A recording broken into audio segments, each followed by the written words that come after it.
Hello, everyone, and welcome to another episode of the Two World Podcast. I am Barney, and I'm getting us started today, and I am joined with my two wonderful co-hosts, and the one who got the memo as to what color of shirt we should wear today, he is... Good morning, good afternoon, good evening. My name is Ken. And then our other very wonderful and colorful and adding some color to the co-host to the podcast today, and he is... I am Jacob. And it has been a while, we thought, so we decided we should delve back into some northern exposure. And I had the chance. The TV downstairs has been busy, so I loaded up my DVD on my computer and sat down and watched it. And my 6-year-old son popped up and upstairs, and he said, "What are you watching?" And I said, "It's a really great show called Northern Exposure. It takes place in Alaska." And he sat down and he watched it with me, the whole episode. And then when it was done, he said, "Where's the next one?"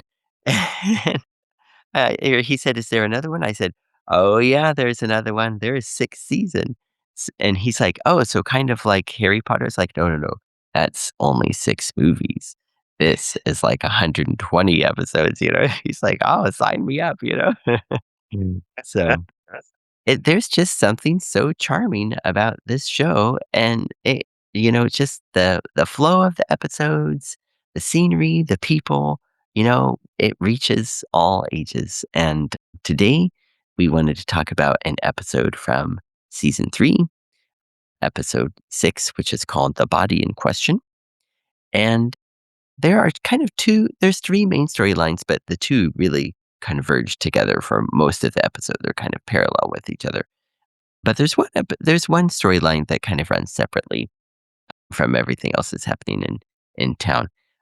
Ken, why don't you go ahead and lay the groundwork, kind of open up the first part of the show that we wanted to talk about today.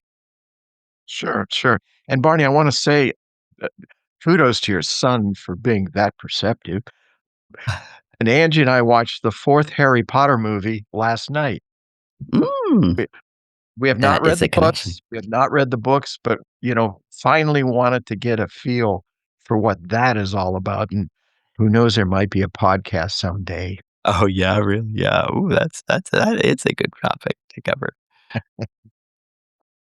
But the body in question, which we will get to, clearly the main storyline. The storyline that Barney is referencing is between Ed and Ruth Ann, and it was interesting to watch their interplay. Ed Ed is going through a period in his life where he's always had an inkling for making a film. And first of all, he goes into Ruth Ann's store. Ruth Ann is the owner of the local general store in Sicily, Alaska. And this kind of surprised Barney and I. He asks her for a job. That in itself not surprising, but we thought it probably had happened before season 3 in this series. And of course, Ruth Ann is very open to granting him some employment along with him working for Maurice in Maurice's place on the outskirts of town. Ed and Ruth Ann talk about a lot of things. Ed has sent his script off to I don't know, an editor, an analyzer, a publisher, person who will gladly accept Ed's $200 to go over that script and provide reactions to it. Ed is very uncertain of what to do in this life, and Ruth Ann is, I thought, the perfect person to give him some guidance. They eventually have a dinner together. They eventually talk about, and we get to learn a little bit about Ruth Ann's background and her 2 sons and what they have done in this life. And the eventuality is, and you guys can elaborate on this a bit more, is that Ruth Ann provides, I think, some real solid guidance for Ed as he gets the results back from the publisher person, the editor person, and is discouraged. So it was a nice storyline to bring those 2 to the forefront and their relationship. Yeah, and in real life, the 2 actors were very, very close Mm, as well, and they remained very good friends throughout the whole until, Peg Phillips passed away just a few years ago. But in reading the book that Darren Burroughs wrote, he mentioned how many times he was concerned for her because she was such a smoker. mm, And she would kept saying, after her physical, I pulled a clear chest X-ray, I'm okay. And then he was just always so concerned for her. It seemed like they were such real good friends the way he wrote about it. And you can really see that in this episode. But I thought it was so neat how soon after he started working for her, of course they knew each other from being in town together. He just invites her, to his place for dinner. You know, you don't have anyone, I don't have anyone, and you have to eat, kind of one of those things. And the chat that they had together was so nice. Learning, like Ken said, learning about her background, her family, and how she got to Sicily. You know, what did you think about that moment, Jacob, when they were in Ed's apartment? Having finishing up their dinner together. I thought it was, very warm, and I thought it was really sweet, their dynamic, how, after dinner, she's like, "Do you want me to help you clean up?" And he said, "Oh, no, I've got it." And then he asks her if she would like some coffee. He has different packets of coffee flavors from around the world, and she says, "Yeah, I would like this certain type of" I forget, "certain type of chocolate." And he said, "Oh, that's a good choice." It's just their dynamic is so sweet. They clearly just have goodwill towards each other, and it's a delight to see them on screen together. So it makes perfect sense to me that in real life, they would be friends Mm, because I think mhm, that mhm, conveys and the performances that they bring in that scene. So, yeah, I think she's really empathetic towards him as he's struggling and he's not sure now that his script has come back and it's not good. The comments he's reading, it's really displacing for him, and he doesn't know what he's going to pursue next. What does he call it? He said maybe this is one of those crossroads moments, or he has a phrase that mhm, I think this is one of mhm, those like moments of decision, mm. and so he knows that there's a lot at stake, and but she's just such a great presence to be there. So I love this scene. It's a warm, encouraging moment in the show. yeah, it's a and when she talks of, her son Matthew, just a tiny bit of humor that's interjected, she says he became an investment banker in Chicago, and it says, "Oh, I'm sorry." I know. And then the lead up to that was so great because, just before that, she talks about her one son who's a truck driver and a pastor, right, a poet, and Or then she said, "But Matthew, oh, we had such hopes for him, but he became he's in Chicago now, and he's an investment banker." And then I love how, and yeah, like you said, "I'm sorry." Good. Oh. yeah, partly because he gets it and partly because it has a sense of feeling sympathy at the right moment, and Mm, it's seemingly was appropriate at that time. But the to further this a bit more, and then maybe we can, talk of other things, but Ruth Ann later in a serious moment with Ed talks about the fact that, especially with her son Matthew, that she feels, she's to blame in part for what didn't happen. Matthew was a gifted musician in her eyes, and mhm, she says, and correct me if I'm wrong here, guys, that she didn't put enough barriers in mhm, front of him that would perhaps give him the impetus to pursue the musical thing a little bit more ardently. I interesting interesting dialogue there that was written. yeah, she said, after she explained, how good he was and how he was really had some talent there, and then she said she let him down, and Ed said, "Oh, you told him he had to stop playing," and then she said, "No, it's just the opposite." I told him how good he was and that she didn't put any she kept encouraging him to keep playing. And I don't know about you guys, but I could feel a real connection with myself in that scene where realizing, sometimes when things come too easy for you, even if you're good at them, you tend to just not think of it as something that could, could potentially be a career or anything like that. Or you think, oh, well, it's just too easy, and then you don't do it anymore and you get on to other things. And then when she said, it's the artist who really has to struggle for something to get past something, to get through something that really kind of reaches that next level. I thought, yeah, that really does make sense. I've not had that. I've not ever reached that next level. I've been someone more along the lines of Matthew, who things came so easily for, and I thought, well, okay, I guess that's it then. You just it's not like you consciously decide to stop doing it, but you just stop doing it eventually, and you realize, oh wow, I used to do that. Did that kind of resonate with you, with both of you as well? Yeah, I see that, Barney, and in a sense, I'll respectfully disagree with you in regards to where you are now living, and there certainly would have been an easier way to attend to life.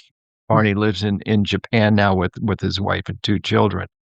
Yeah, I and a poignant line I thought in that particular scene was Ruth Ann saying, "He left his music behind and also part of his soul."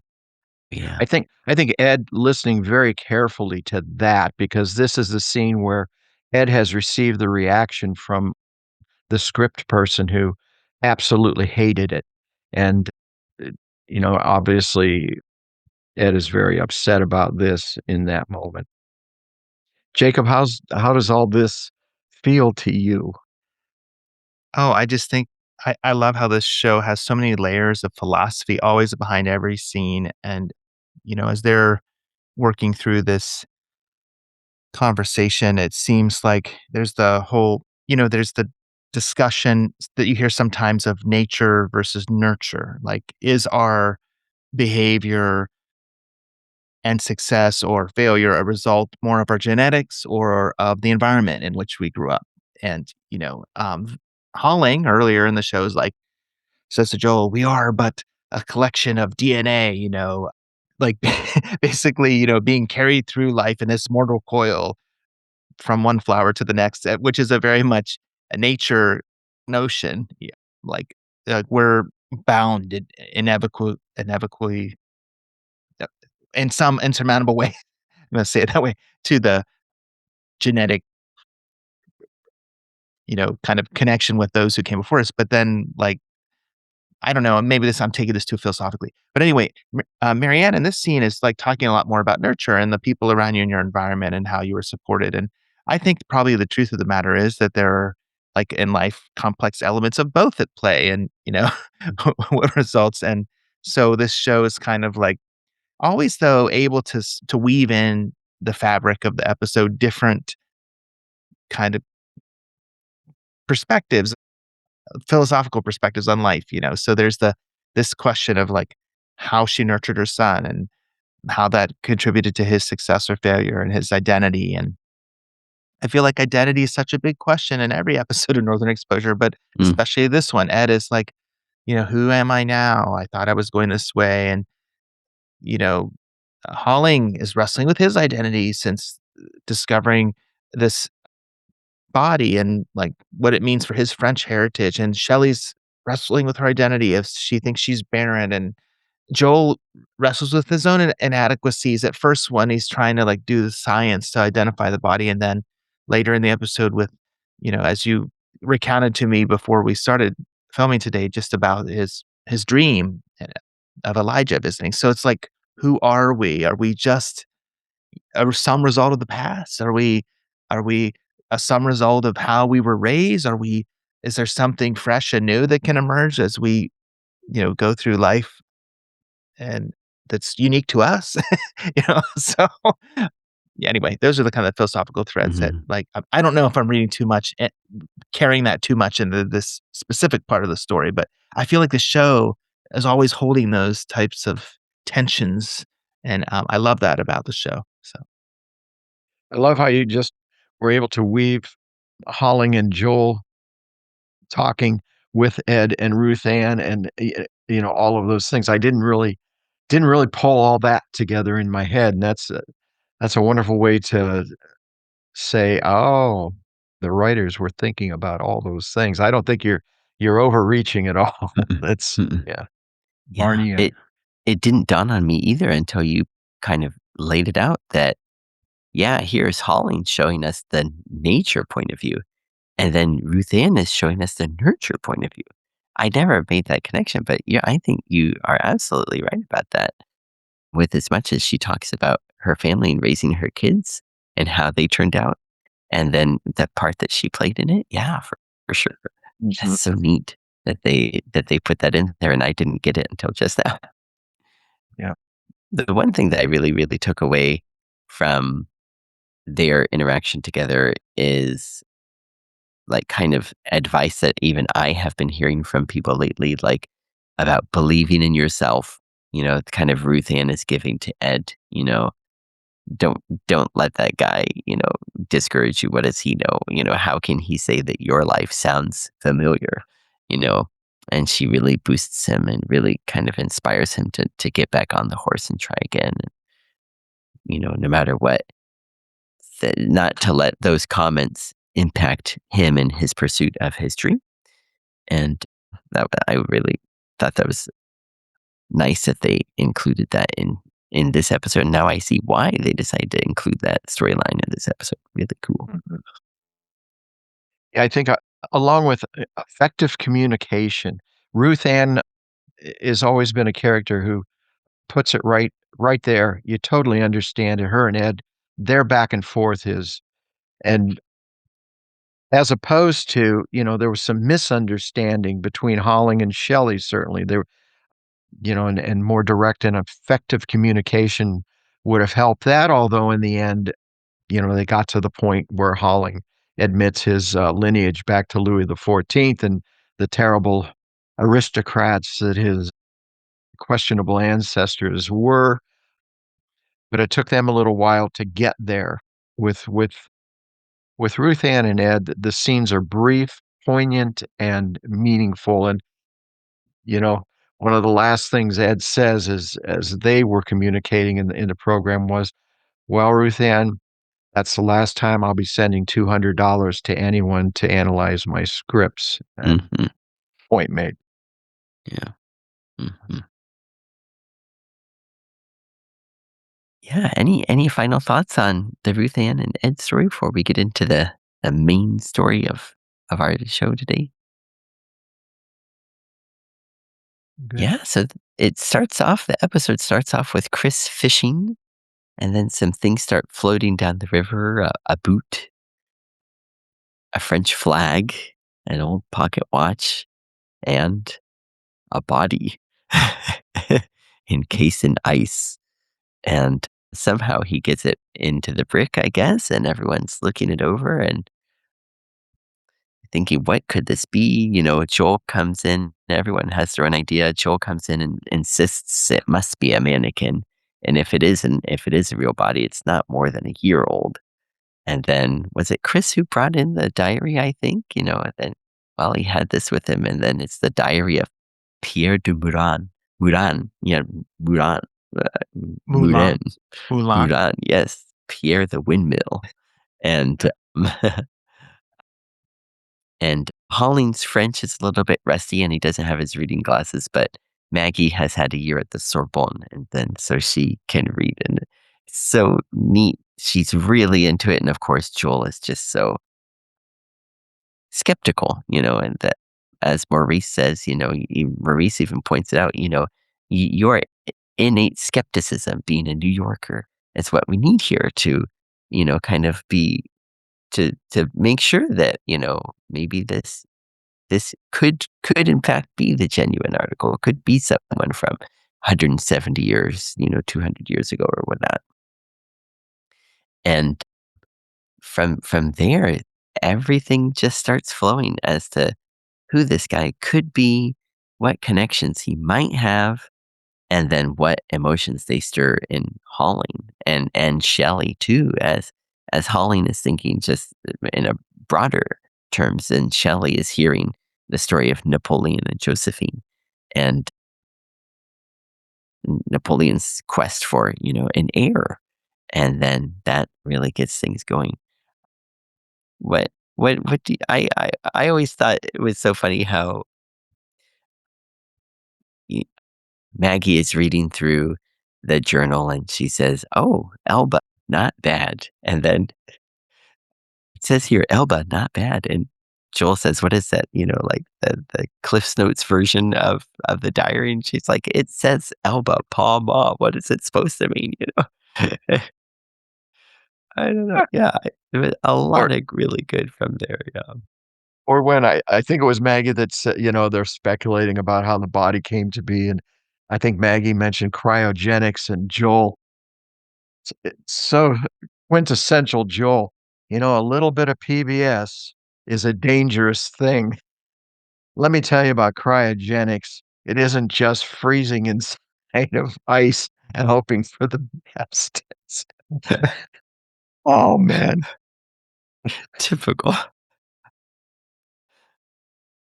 Yeah, I think it's really striking how skeptical Joel is. He says that's probably a mannequin. Like that's ridiculous. That can't be a human body. At his first impression is just so incredulous, and then as things unfold, he starts to become more open to the idea. Oh, this could be a person. Okay, now it's a person, but can I believe that it's actually a French person who knew Napoleon? No, it must have been crazy. That's what it was. He probably had some kind of pathology or something, Mm. but what's so interesting about the story is if the diary is to be believed, then Napoleon wasn't at this famous battle of Waterloo. It would have major implications for how we interpret history and who Napoleon was and how his story concluded. And so it would be of huge historical importance if the diary proved to be true. And so there's this question throughout the episode about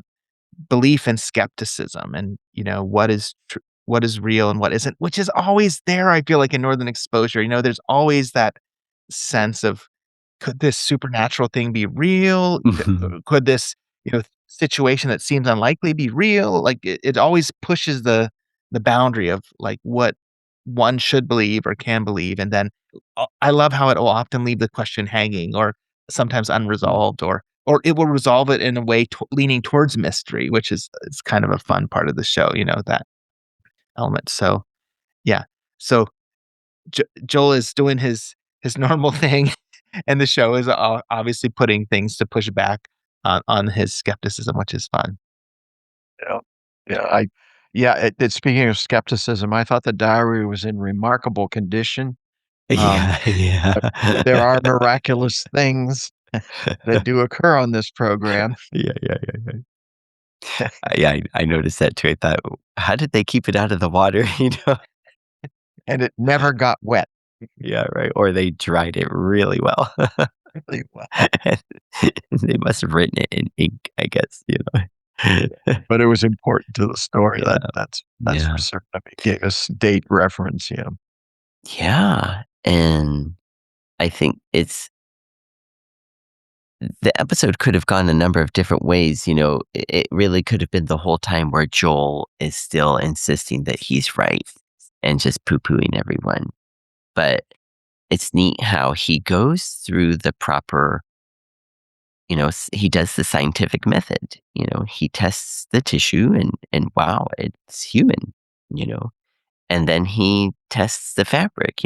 Maurice says, I liked Maurice's thing, the most important part of a mission is the man in charge, and then Joel doesn't shrink away from that. He thinks, okay, I can't test this skin, you know, sample. I can't figure out his age from that. What can I do? And he realizes if he had some fabric, he could get a better sense from there. And then he realizes it's an organic material. It's not he said, "I guarantee there's gonna be nylon, rayon, something synthetic in there, and it's organic material," and he tests multiple times, and then, thinks, "Well, how could this be?" And then, "How could there be, French people in this area?" And then Maggie pointed out how there were a steady stream of Russians, to Alaska in the early 1800s, and that opens up some possibility. And then Marilyn, who is helping Joel with the testing, says, "Well, there are the Telekutans, and they're a small native group in that area who have European ancestry, probably specifically French ancestry to them." And then that kind of starts to open the door for Joel thinking, you know, is he going to trust the science? Because he's definitely dotted the I's and crossed the T's. So where does he go from there? And now evidence is showing maybe everyone was right. And instead of him standing firm, kind of battling against, maybe in ignorance in a way, he's opening himself up to considering the possibilities that maybe this person is, many hundred years old from France and, maybe Napoleon. If that's true, then maybe the diary is true too, and Napoleon was with him. And it's interesting to Mhm. see how things go from there Mm. in the episode. And and in the midst of his scientific method of testing, Marilyn gets a good moment because we could count on this hand how many times Marilyn was complimented during the series by Joel. But as they're discussing food, and Marilyn, talks about the food in his stomach, and Joel says, "Marilyn, that's a great idea uh, to test the food in the stomach." Of course, he doesn't get an opportunity to do that, correct? They Right. cutting into the body was just Yeah. not going to be a possibility. Yeah, I like that because Joel said, oh, maybe maybe he has a brain trauma or something like that. And then Marilyn says, I had a, relative who ate bad berries and thought he was a tree. That's good. Oh.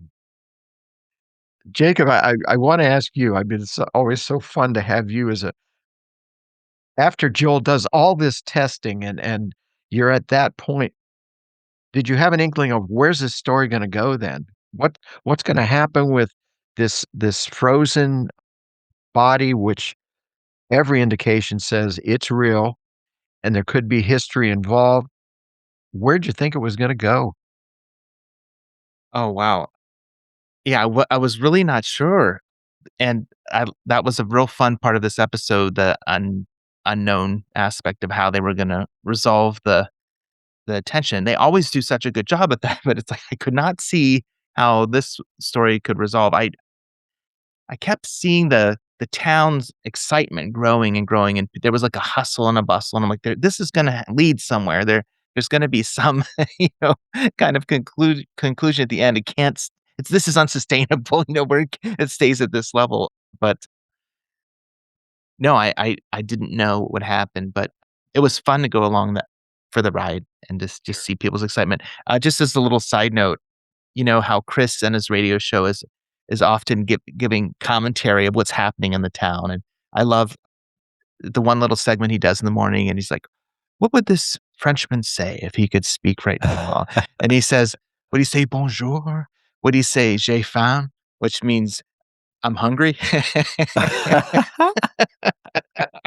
He always makes, whatever's going on in the town so connectable and personal, and yeah, it's like the whole town was just along for the ride too, like, and it kind of at one point, I know it frustrates Holling, he's like, "You can come back later, he's not going anywhere," but then we realized, I guess, partly what was driving that too was his own sense of guilt and the reminder of his own family roots, but it was just kind of fun how the town had the spectacle and maybe that's the charm of being in a small town. People can, Mm, all be in on the same story or, you know, come around in this way. So, but to answer your question, I didn't know how it was going to get resolved. So it was mm.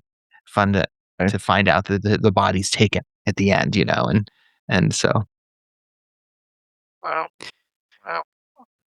Yeah, it was, I like how you mentioned the part where Holling is getting a bit frustrated with people, and I think it was right just a bit before that where Maggie had explained to Shelley about Josephine, and then Shelley was getting a little bit worried, and then she tries to make herself really attractive to Holling that night, and then he says, "Oh, I'm just so tired. Oh, I've got a headache," and then we're thinking, this is strange because it's really not typical. It's typical Shelley behavior, but not typical Holling behavior.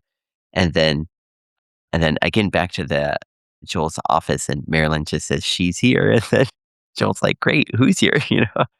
And then Shelley is trying to think, how can she resolve this? How can she figure out, why she hasn't become pregnant in all this time? And Joel says, "Well, you and Colleen can come in," and she wants to know, how can she do it without Holling? And then Joel approaches Holling. Joel has to really work hard here because they're, like Ken said, they're not communicating. And then, but of course, Holling says, "Oh, Shelley, oh, she can read me like an open book." And then Joel thinks, "Really? You're really so concerned with an heir?" And then that's when we find out that he is concerned with an heir, as in not having an heir. It's we find out about his family that were just a bunch of stinkers, directly connected to Louis the 14th, and, just terrible to the peasants. And when Uh, then, can I just yeah. insert, talk about a Hmm. broligarchy? No, I'm just kidding. Bro, what? Call back to last episode, sorry. Yeah, really.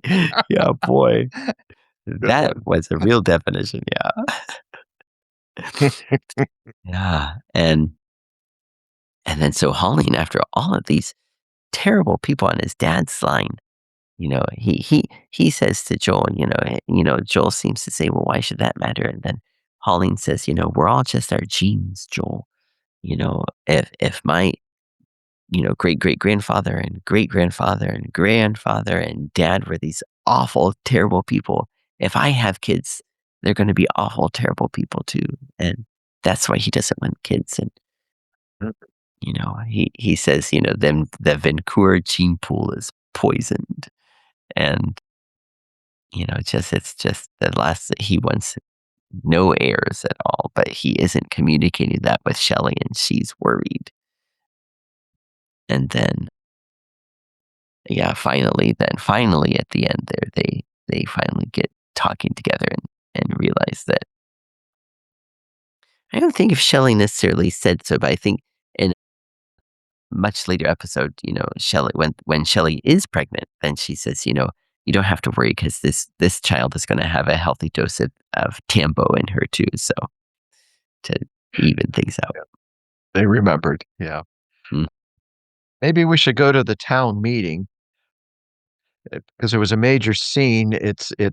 And I felt like Maurice was trying to partner with Joel all the way up to that meeting. Not that he's a guy who couldn't be on an island by himself. He has proven that in the past, but in that setting, I thought he probably felt maybe like he needed an ally, and his complimenting Joel on his meticulous scientific experiments with the body, and just he complimented Joel a couple of times. "I appreciate all you've done here for the people of Sicily," earlier in the show.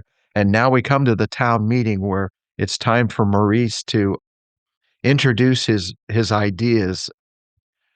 Barney, you want to give the viewers a taste of what happened in there?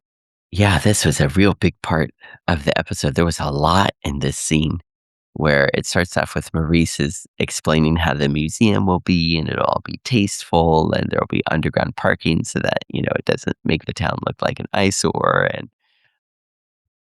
And then, Chris stands up as maybe would be expected and is trying to say, shouldn't we just put the brakes on here a little bit?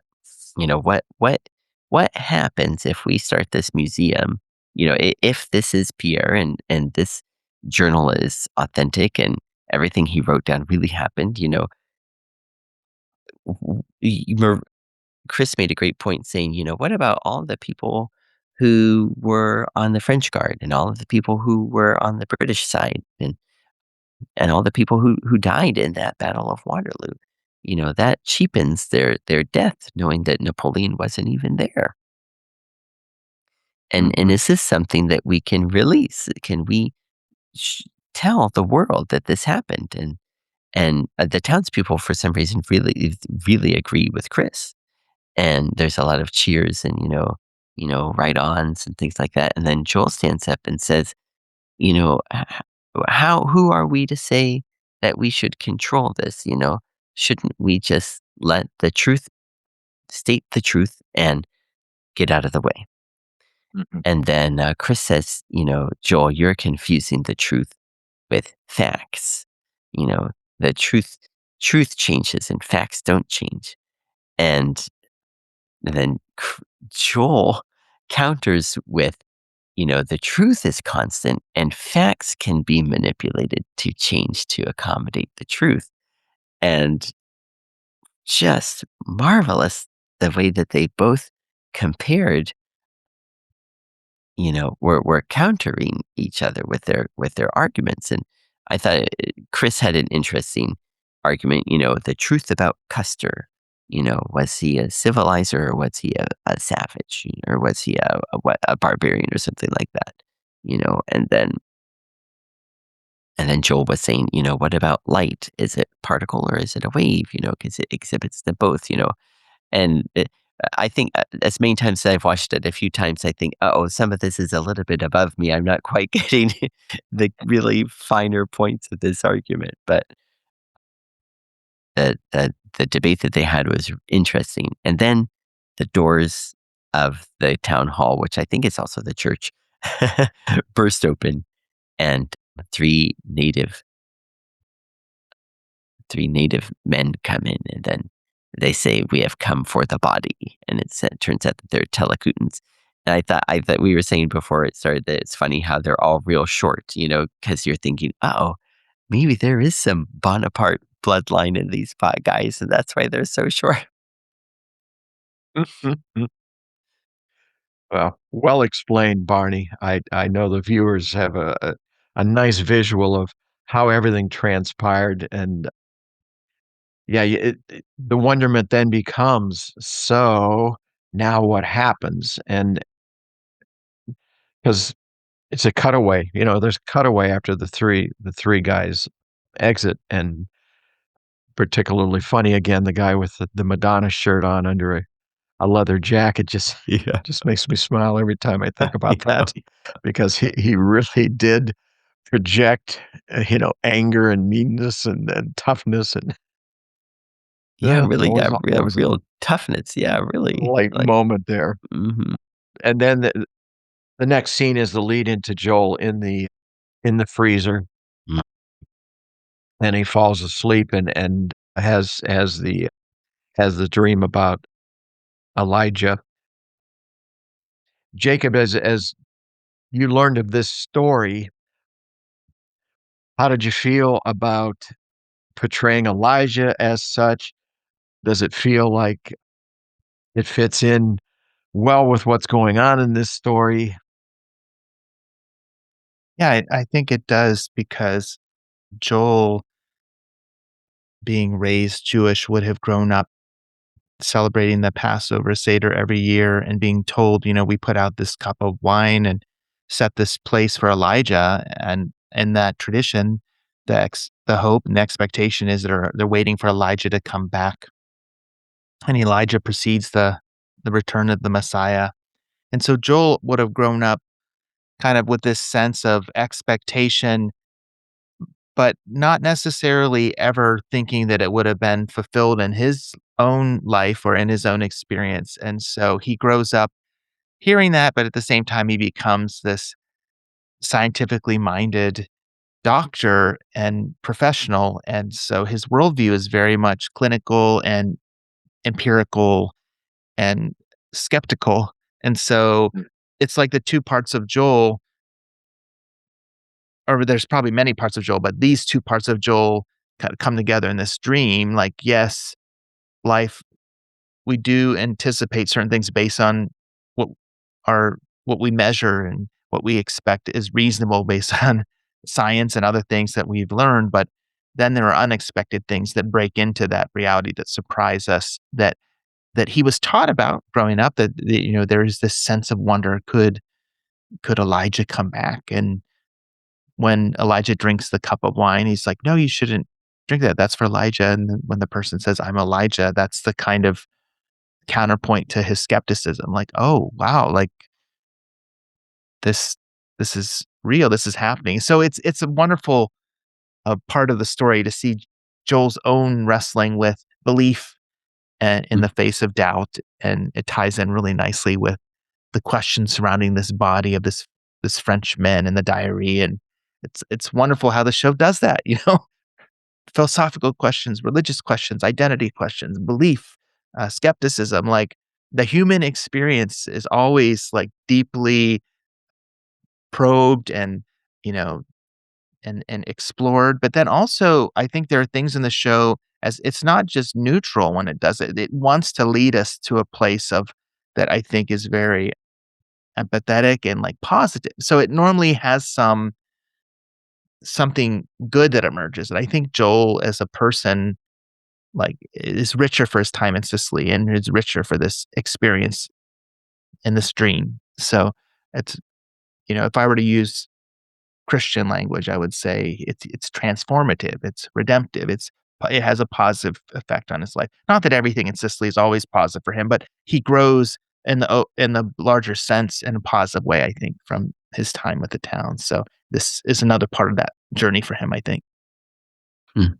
That's wonderfully explained, Jacob. Thank you. Yeah, at one point, the Elijah character says something like to address Joel's skepticism, which by this point in the show, it's a lot less than it was as far as the whole issue with Pierre.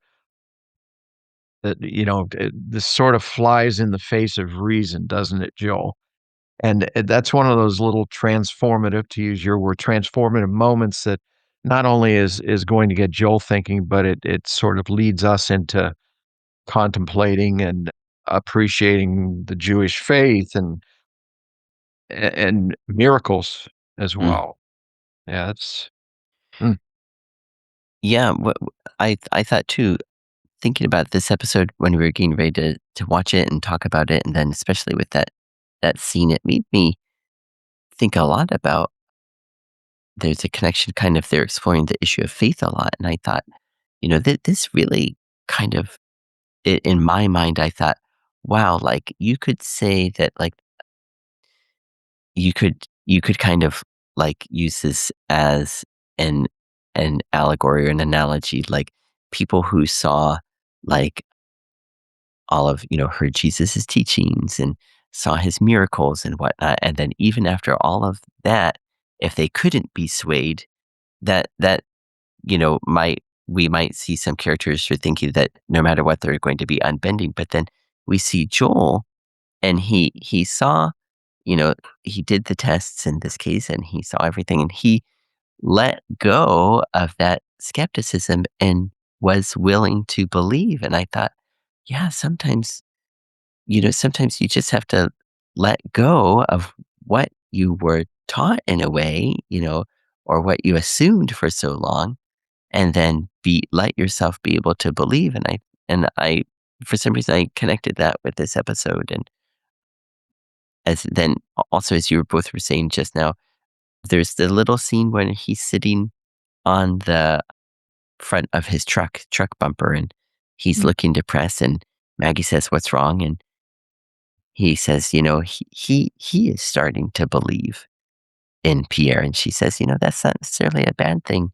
You grew up, you've spent so many years looking with a really narrow view of the world, and now your world is expanding. And we see real growth for Joel here, letting go and being willing to change. And Maggie says, like I said, she says that's a good thing. And I can see some connections with that story with Pierre and the journey that everyone goes through, especially Joel.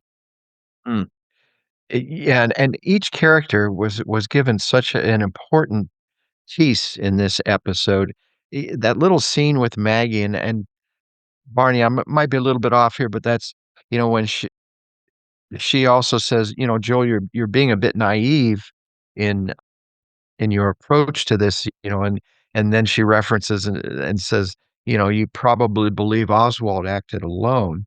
And while there was kind of a humorous undercurrent there, there was some poignancy in saying, you gotta be open here to Mhm. other possibilities. Mm. You know? Well, we're kinda moving toward the end of the episode, and Chris returns once more, and he begins quoting from Marcel Proust, Remembrances of Things Past, which admittedly I do not know a lot about the book, and diving into a little bit of information there, it was a very long, I think it was like 7 volumes within one, okay, about a man's life as he from childhood into being part of the Parisian aristocracy, the obvious, blend there with Holling's, DNA structure, as well as, you know, talking about love and nature of self, and how we take a look at things, which is kind of a simplistic way of explaining a lot of what Chris had to say. I thought it was a nice ending to summarize what we had witnessed and experienced in the past, 42 minutes. Do we have any final comments here before we call it a day on this particular episode? Yeah, I only knew about that novel from a different Northern Exposure episode where Chris was talking about it, and he said that Marcel Proust he took a bite, or I think he saw someone dipping a petite madeleine, like that little kind of cake that is in the shape of like a seashell, in some tea, and then Chris says that when he took that bite, he remembered like all of these important moments from his childhood, and wrote that into this 7-volume book. And but into that, I didn't know about that either. But it's neat the connection you made with the writer himself and his life, and then Holling, and it's so great, as usual. You know, just before that scene, they found out that the body's missing because the Telecutans have taken him. And then as Chris is reading, it fades away from him, and we see, from a distance, a canoe, 3 people in a canoe, and then there's something wrapped up, probably the body. And then they're paddling down the river, and then the fog kind of hides them as they go off, you know, into wherever they're going. And Chris finishes up, and then there's just that little bit of ambiance with the music that's not intrusive in any way. And what an ending, as What usual. an ending. Yeah, and we're left to perhaps think, "Gee, I wonder what happened." But the more you understand this series, it isn't that important to try to speculate about what has happened. It's what transpired and how we think about things a little more differently than perhaps we did before. Jacob, any final reflections at your end? Well, I guess I would just say the tension within each one of us probably between certainty and mystery is real, and the episode, I think, shepherds us along as we think about probably our own experiences when we wonder about things, and I think the show lands on the side of when there are times when we question whether we should believe something meaningful or deeper, but yet we have skeptical questions. It kind of lands more often than not on the side of like more of a leap of faith, kind of stepping out in belief. And I like that about the show because it's imaginative, and it sees potential and is willing to move forward without knowing all the answers. And but I like that the show's nuanced too, and that it's it does name things that we struggle with, and it has characters representing that. And it's not clean, it's often messy. So, but I like that the show leans towards the importance of stepping out and belief, and I think that's a really important truth for life in general, a healthy life is there are times when, we do need to step out and believe when we don't know all the aspects of something, but we yet there's a decision we need to make or some important thing before us. So, yeah, I like the journey, and I like how it's described in this episode and how it's resolved. So, yeah, thumbs up. 2 thumbs up Yeah. for this one for me. Good choice to review this one today, guys. Thank you. Mhm. 2 thumbs up from all of us. Oh, yeah. Well, it has once again been my great pleasure to share time with these 2 gentlemen, Barney and Jacob, and also a big thank you to you viewers who allow us to explore topics like the show Northern Exposure. Again, this was season 3, episode 6, The Body in Question. Sadly, Northern Exposure has been recently removed from Prime, but it may come back again, and you may find it on YouTube or somewhere else because these are wonderful episodes. So thanks so much on behalf of Jacob and Barney for viewing this episode of the Two World Podcast. Until next time, bye-bye.